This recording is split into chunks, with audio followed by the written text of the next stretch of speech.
essayer d'enchaîner, c'est pas simple. Dans la vie réelle, donc le stent bioactif, un rêve ou une réalité. Voilà, quels sont les mécanismes d'action du stent bioactif? C'est une réduction de phénomènes inflammatoires, mais ça améliore la biocompatibilité, ça diminue l'agrégation plaquettaire, la formation de thrombus et la croissance fibrineuse, ça accélère la réendothélialisation, ça réduit le processus thrombotique, et puis ça donne des anneaux en surface. Bon, ça c'est très théorique, c'est in vitro. Sur les animaux, ça diminue l'hyperplasie néo-intimale après l'implantation d'un stent par rapport au stent nu. On a un bénéfice qui est équivalent à celui du sirolimus, donc ça paraît déjà intéressant. Et puis, rappel de la première étude, First in Man, Tinox, il y a bien longtemps maintenant, par rapport au stent nu, une forte réduction du leg loss, et on voit sur le diagramme de droite qu'à 5 ans, il y a un vrai bénéfice clinique, c'est la survie sans MACE à droite, et on voit qu'il y a un vrai bénéfice clinique au stent bioactif par rapport au stent nu. Alors bon, vous aimez bien les stents nus, on n'en met plus, c'est un peu du XXe siècle, mais quand même, ça pose un petit peu le sujet. Le stent également, le bioactif, le titan a été beaucoup étudié versus les stents actifs de première génération, le Taxus, le Xience V, puis plus récemment le Synergie. Pascal Lefebvre vous en parlera après, donc je ne vais pas déborder sur son sujet. Ce qui est intéressant, c'est le registre observationnel qui a été finalement récemment publié en 2018, c'est le registre de la HAS, qui a été fait sur les patients implantés d'un stent en 2014, plus de 80 000 patients recrutés, en fait finalement à peu près 72 000 qui avaient un stent qui rentrait dans les critères, un peu plus de 52 000 avec des stents actifs, près de 20 000 avec des stents nus ou non actifs. Et on voit qu'il y avait à peu près un petit 4000 patients dans le groupe Titan, donc ça donne une bonne cohorte pour la surveillance et puis pour les événements, un suivi d'à peu près d'1 an, donc avec le sérieux de la HAS. Vous voyez que dans 2 tiers des cas, les stents nus ou non actifs, et en particulier le Titan, a été mis dans les SCA, dans 2 tiers des cas. Une population qui est tout à fait standard, avec 20% de diabétiques, donc rien d'étonnant. Et vous voyez que sur le critère, c'est vraiment sur les événements durs, c'est-à-dire les événements ischémiques et ou hémorragiques et ou décès, mais décès de toute cause. Vous voyez que le Titan fait mieux que le stent énergie, c'est un stent, le Prokinetic Energy, un stent recouvert au carbure de silicium, et fait mieux que les stents. Donc vraiment, ça pose déjà le débat qu'avec tout le sérieux de la HAS, ça donne de bons arguments.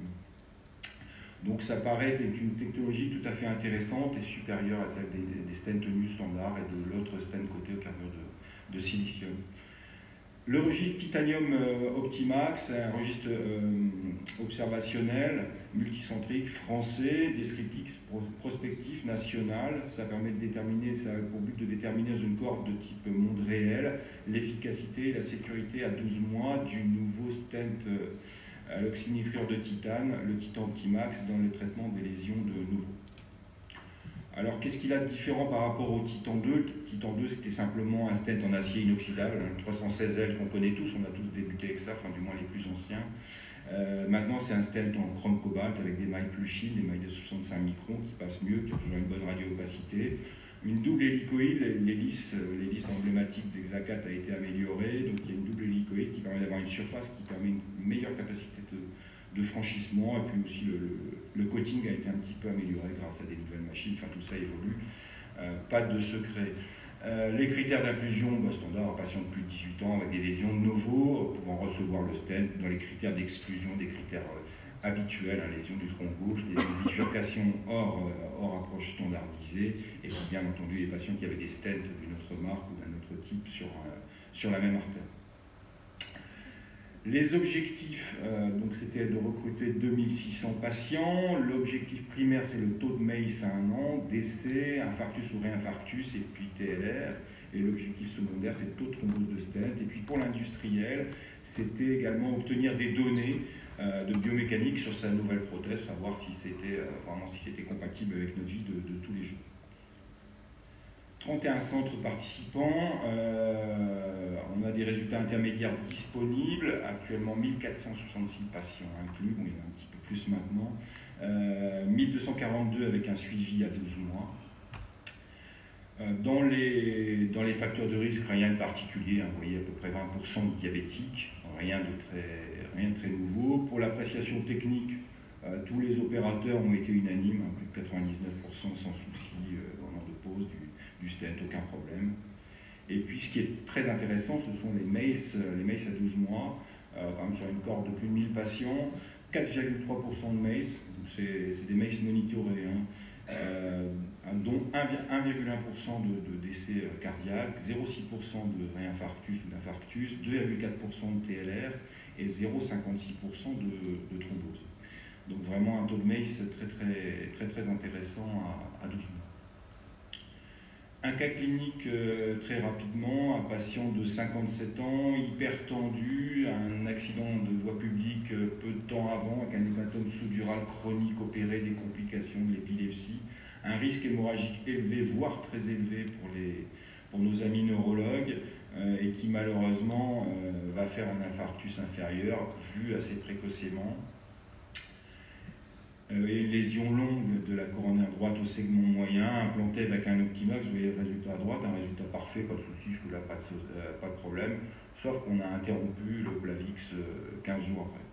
Donc le patient est sous aspirine 15 jours après sa nécrose sans aucun problème.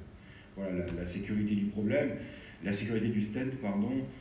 Et l'idée, vous voyez un peu le même type de lésion, un patient instable également, qui avait été stenté avec un stent long, un stent actif, repris à 1 mois parce qu'on devait traiter les lésions de la coronaire gauche. Et malheureusement, comme vous allez le voir, il y a un petit thrombus qui se promène dans le stent 1 mois après. Donc on s'est arrêté là, on l'a anticoagulé. Voilà, c'est exactement ce qu'on veut éviter. Et je pense qu'on peut le dire par expérience, ça fait plus de 12 ans que je l'utilise, c'est vraiment un stent sûr et efficace, comme l'était le Titan 2, mais on a certainement le bénéfice des mailles fines. C'est vraiment le stent zéro souci pour le syndrome coronarien aigu. On voit un taux de thrombose de 0,5%. Moi, personnellement, j'en ai jamais eu. On n'en a jamais eu. Et puis, il faut bien suivre évidemment les recommandations de la HAS pour les indications. Les patients instables, il n'y a pas de recommandation particulière, il n'y a pas de limitation de longueur ni de diamètre. Et pour les patients stables, les lésions de plus de 3 mm et d'une longueur de moins de 20 mm. Évidemment, ce n'est pas un stent qu'on va mettre sur un tronc commun chez un patient stable, ce n'est pas l'indication. Ce n'est pas l'indication non plus chez les patients diabétiques. Je pense que la vraie bonne indication de Optimax, c'est dans le syndrome coronarien aigu, c'est vraiment le stent sans problème. Voilà, je vous remercie.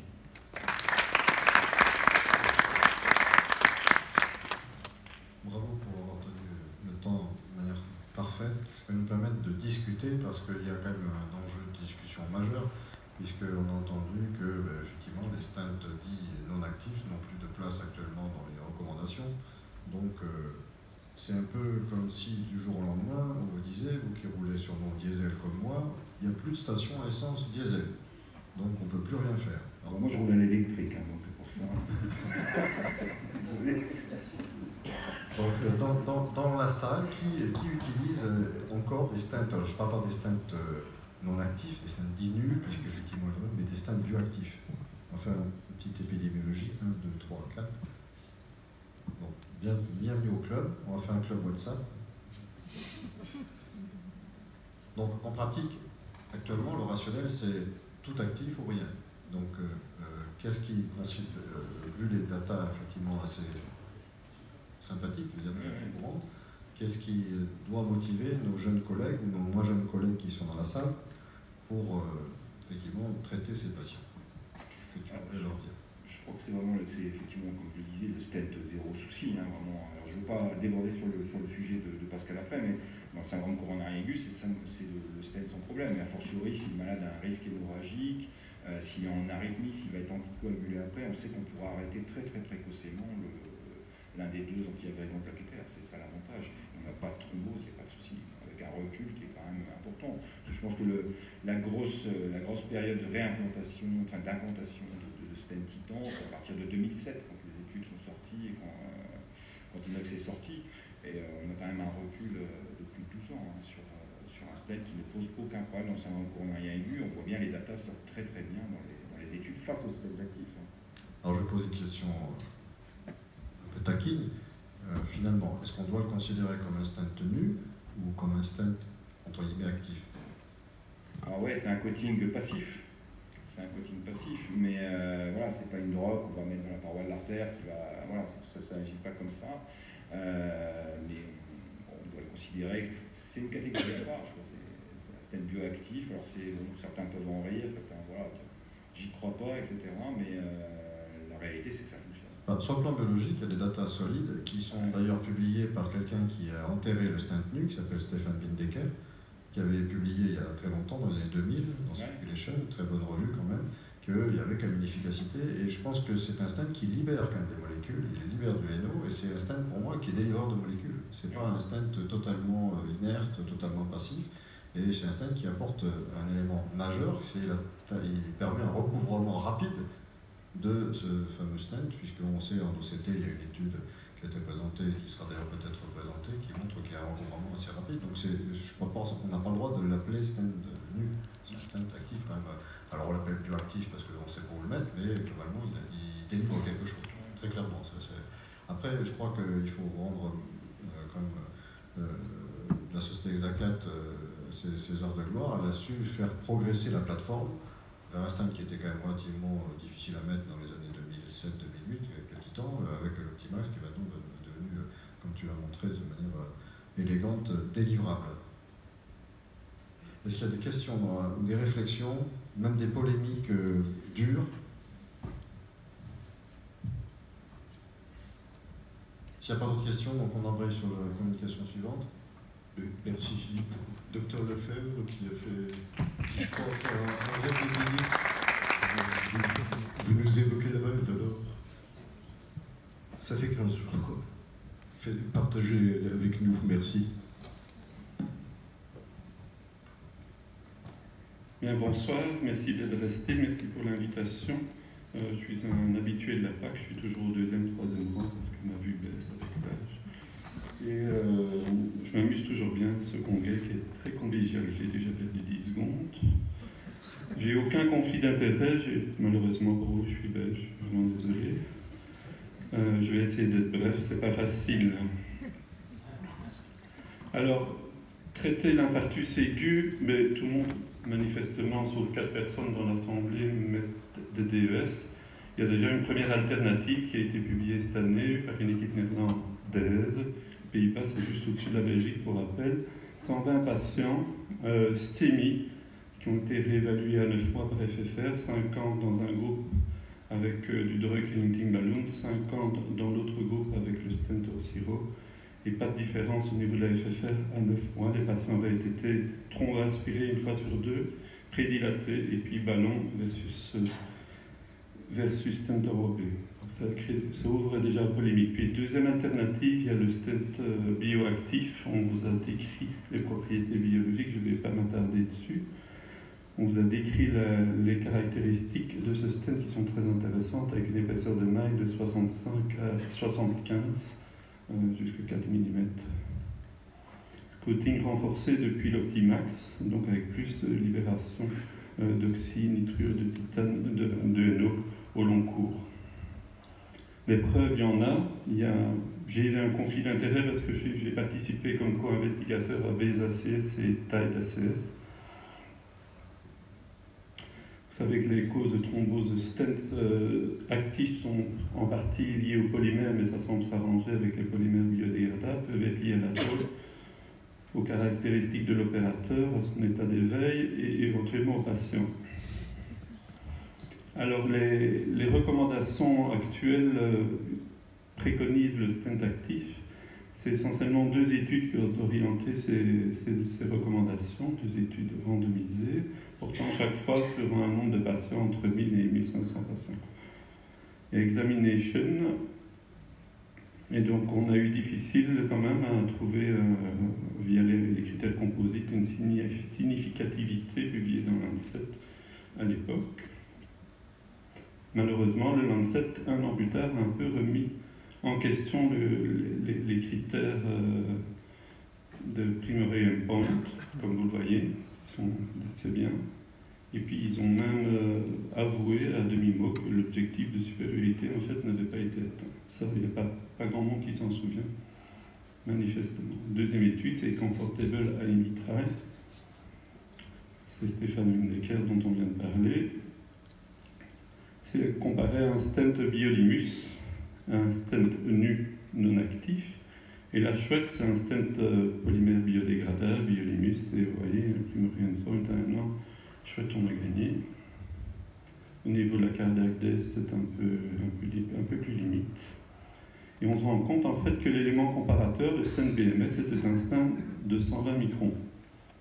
Merveilleux comme élément de comparaison, il faut le reconnaître. Alors, si on cherche un petit peu, on se rend compte que les critères de significativité, c'était surtout chez les ST+. Chez non-stémie, ça reste un gros doute. Donc ce que l'on ne veut pas dire, aujourd'hui les guidelines recommencent un virage à 180 degrés dans l'infarctus pour mettre du DS à tout le monde. Sur quelle preuve? Il n'y a pas ou peu de preuves dans le non-stémie. J'ai retrouvé dans Basket 2 une série de 100 non-stémie, mais c'est pas beaucoup me semble-t-il. Il y a 2 grandes études dans le STEMI Examination, mais finalement avec un endpoint primaire qui a été non atteint et des problèmes méthodologiques qui ont été relevés 1 an plus tard. Et Comfortable AMI, c'était un comparateur de 120 microns. Par ailleurs, Comfortable Able a été publié à 5 ans maintenant, avec de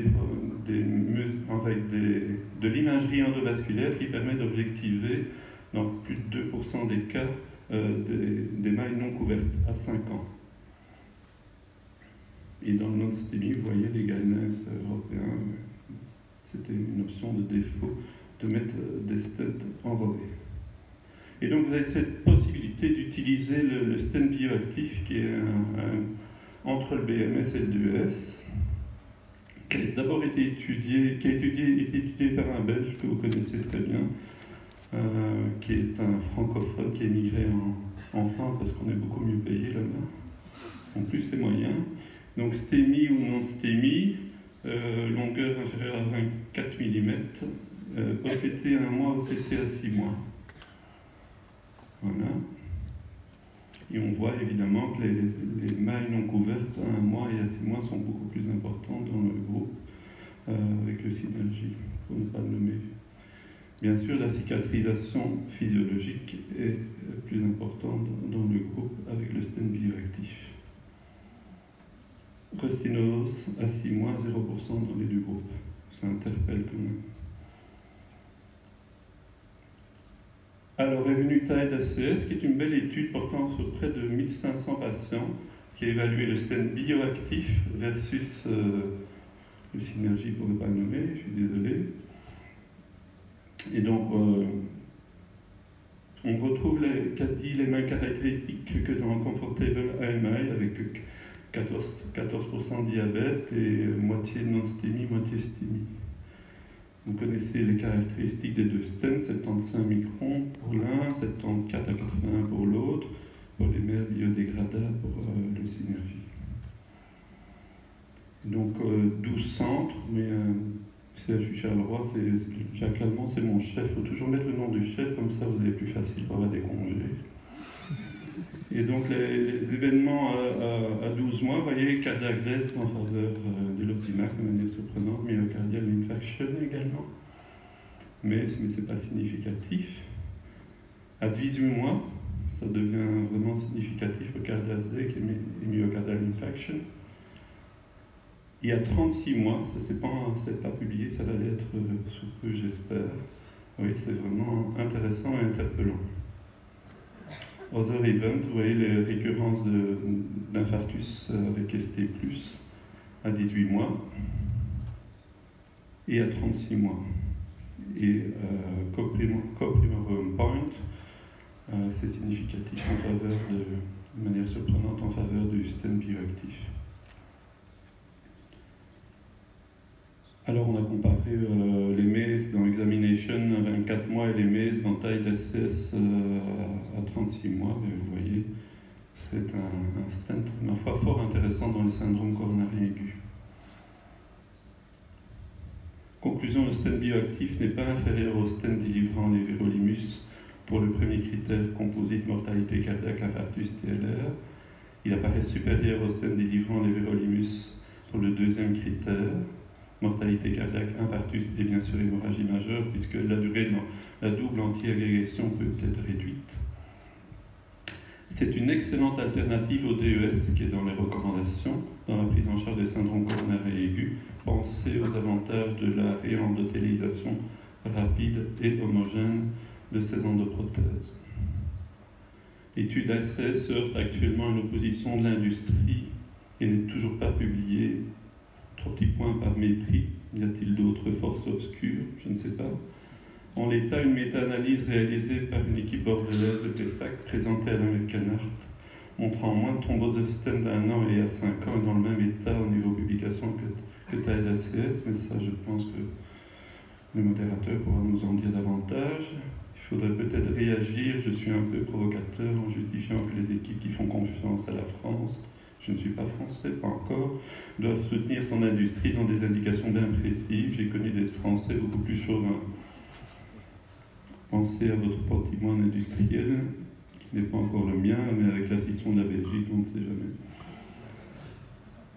Vous pouvez poser des questions, rassurez-vous, et je terminerai, puisqu'on a parlé de maladie d'Alzheimer ce matin, par un rappel concernant celle-ci. Merci beaucoup.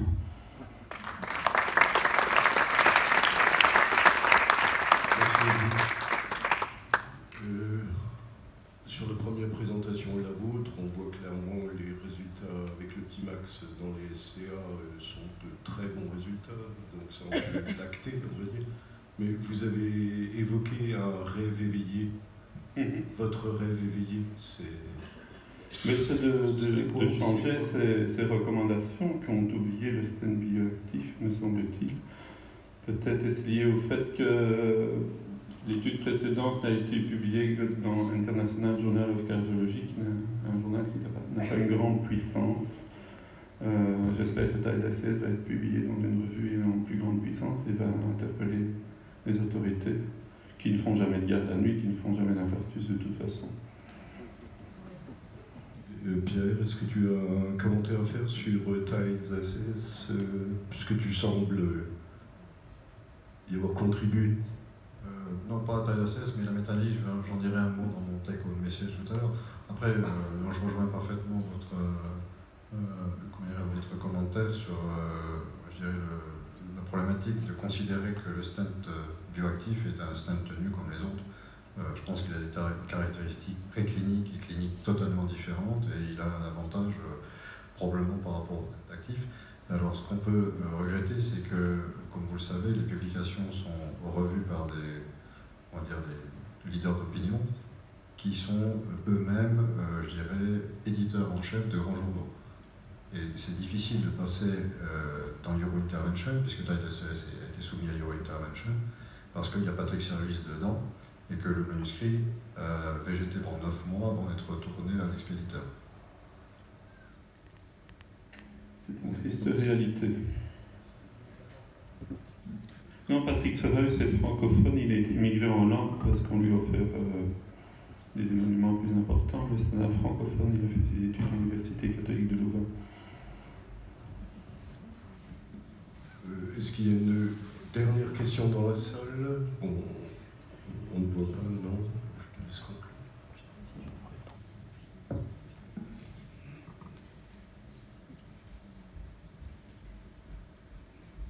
Est-ce que je peux avoir une diapositive? Voilà. Je précise que j'ai aucun conflit d'intérêt, je n'ai rien reçu de la société Hexacat et je veux dire que je suis des conflits d'intérêt, c'est plutôt avec la société de stent actif. Donc les messages que je souhaitais vous apporter pour le take home message, c'est qu'il y a actuellement plusieurs études qui continuellement, comparatives avec les stents actifs, ont bien montré qu'il y avait une non-infériorité, même voire un avantage à ces stents délivrant du NO depuis 2007 jusqu'à 2017, même 2018, et on va avoir les ACS bientôt à 3 ans. La suivante. Alors, je vous parle juste d'une méta-analyse qui est, alors je veux dire qu'elle a été soumise, alors on ne l'a pas soumise, les méta-analyses, on peut les soumettre dans d'autres journaux que ceux qui soient pilotés par des leaders d'opinion du stent. Ça peut passer dans le British Medical Journal, pour dire des choses simples, dont l'impact factor n'est pas négligeable, et donc ça c'est quand même plus intéressant. Cette méta-analyse a été faite par mes collègues pharmacologues, le professeur Nicolas Moore de Bordeaux, que certains connaissent sûrement, puisqu'il a déjà pas mal rapporté d'études de pharmacologie. Et donc on s'est attaqué à une méta-analyse de principalement 5 études avec le stent Titan ou Optimax versus les stents actifs. Et vous avez ici les résultats sur le risque d'infarctus du myocarde à 1 an. Et on voit très clairement, je n'ai pas de flèche, mais que quel que soit le groupe de... C'est ici. Ah pardon, le tampon. Elle ne marche pas beaucoup. Ah oui, c'est vrai, sauf que ça chauffe. C'est comme le diesel.